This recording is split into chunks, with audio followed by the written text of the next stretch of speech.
మాజీ భార్య రెండో పెళ్లి చేసుకున్నా సరే మాజీ భర్త నుంచి భరణం పొందవచ్చు స్పష్టం చేసిన బాంబే హైకోర్టు. ఈ విషయంలో చాలా సార్లు మనం ఏం మాట్లాడుకున్నాం అంటే, ముఖ్యంగా ఒకవేళ భర్త భార్య కనుక రెండో పెళ్లి చేసుకుంటే ఆ రెండో పెళ్లి చేసుకున్న తర్వాత భర్త నుండి భరణం ఇవ్వాల్సిన అవసరం ఉండదు, భార్యకు సంబంధించిన విషయంలో సరిపోతుంది అనుకుని మనం చాలాసార్లు మాట్లాడుకున్నాం. అయితే ఇక్కడ చూసినట్లయితే మాజీ భార్య రెండో పెళ్లి చేసుకున్నా కూడా మాజీ భర్త భరణం ఇవ్వాల్సిందే. మహిళ రెండో పెళ్లి చేసుకున్న మాజీ భర్త నుంచి భరణం పొందవచ్చునని బాంబే హైకోర్టు సంచలన తీర్పునిచ్చింది. వివాహిత మహిళల ఆస్తి చట్టంలో పునర్వివాహం అనే పదం లేదని వ్యాఖ్యానించింది. చిప్లోన్ మెజిస్ట్రేట్ ఇచ్చిన మెయింటెనెన్స్ ఆర్డర్ను సవాల్ చేస్తూ ఒక వ్యక్తి బాంబే హైకోర్టును ఆశ్రయించారు. 2005లో పిటిషనర్ వివాహం చేసుకున్నాడు. ఆ దంపతులకు కుమార్తె ఉంది. 2008లో పిటిషనర్ భార్యకు విడాకులు ఇవ్వగా ఆమె 2012లో భరణం కోసం దరఖాస్తు చేసుకుంది.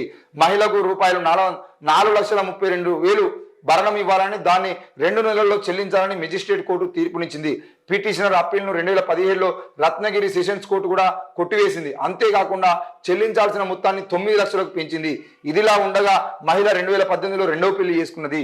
ప్రతివాది రెండో పెళ్లి చేసుకుందని సెషన్స్ కోర్టు తీర్పు రద్దు చేయాలని పిటిషనర్ కోరితే పిటిషనర్ వాదంతో హైకోర్టు ఏకీభవించకపోగా మహిళకు 9 లక్షల భరణం చెల్లించాల్సిందని స్పష్టం చేశారు.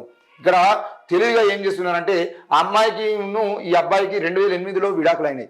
2008లో విడాకులు అయిన తర్వాత 4 లక్షల రూపాయలను నువ్వు భరణం చెల్లించాలని చెప్పేసి చెప్తే, ఆ భరణం చెల్లించకుండా ఆలస్యం చేసి దొరకకుండా ఆ అమ్మాయికి దొరకకుండా, పోలీసులు దొరకకుండా, కోర్టు ఉత్తర్వులను పట్టించుకోకుండా ఆయన తిరిగి మళ్ళీ 2017లో దాదాపు 8-9 సంవత్సరాల తర్వాత కోర్టుకు పోయి నేను ఆ డబ్బులు చెల్లించలేనని చెప్పేసి కోర్టులో చెప్పేది ఉంటే, ఆమె ఇంకో పెళ్లి చేసుకుందని అది అని చెప్పేసి ఉంటే, ఆ 4,32,000 కాదు, నువ్వు 9 లక్షలు కట్టాలి. ఈ 9 ఏళ్ల పాలనలో 9 ఏళ్ల సమయంలో నువ్వు దూరంగా ఉన్నావు కాబట్టి ఈ 9 ఏళ్ళు కూడా ఆ డబ్బులు ఆమెకు అప్పుడే ఇచ్చి ఉండేదంటే అవి 9 లక్షల రూపాయలు ఐఐటి అని చెప్పేసి ఆ డబ్బులు కట్టాలని చెప్పేసి ఆయనకు 9 లక్షల రూపాయలు కట్టాలని చెప్పేసి కోర్టు తీర్పిచ్చింది.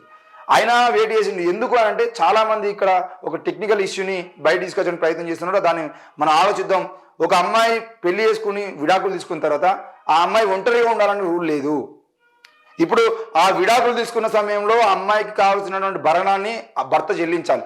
భర్త చెల్లించి విడాకులు తీసుకునే అవకాశం ఉంటుంది. మరి భర్త చెల్లించేటువంటి అవకాశం ఉన్నప్పుడు భర్త విడాకులు తీసుకున్న క్రమంలో ఆ భర్త భరణాన్ని ఇవ్వాలి అని చెప్పేసి కోర్టు తీర్పిచ్చిన తర్వాత ఆ అమ్మాయి ఇంకో పెళ్లి చేసుకున్నా కూడా భర్త భరణం చెల్లించాల్సిందే.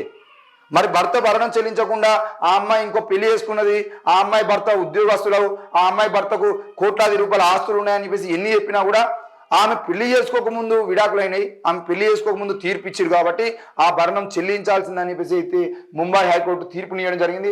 మరి అదే తీర్పు రానున్న రోజుల్లో అందరికీ వర్తిస్తుంది కాబట్టి మీరు కూడా ఈ విషయంలో గుర్తుపెట్టుకొని ముందుకు పోతే బాగుంటుంది. ఎందుకంటే ఆ అమ్మాయి పెళ్లి అయ్యాక ఆగితే మనం భరణం చెల్లించాల్సిన అవసరం లేదు. ఇంకో 1-2 ఏళ్ల పాటు ఆగితే వాళ్ళే పెళ్లి చేసుకున్న తర్వాత మనం చేతులు దుప్పుకోవచ్చు అని చెప్పేసి చాలా మంది ఆలోచిస్తున్నారు. అది చెల్లదు.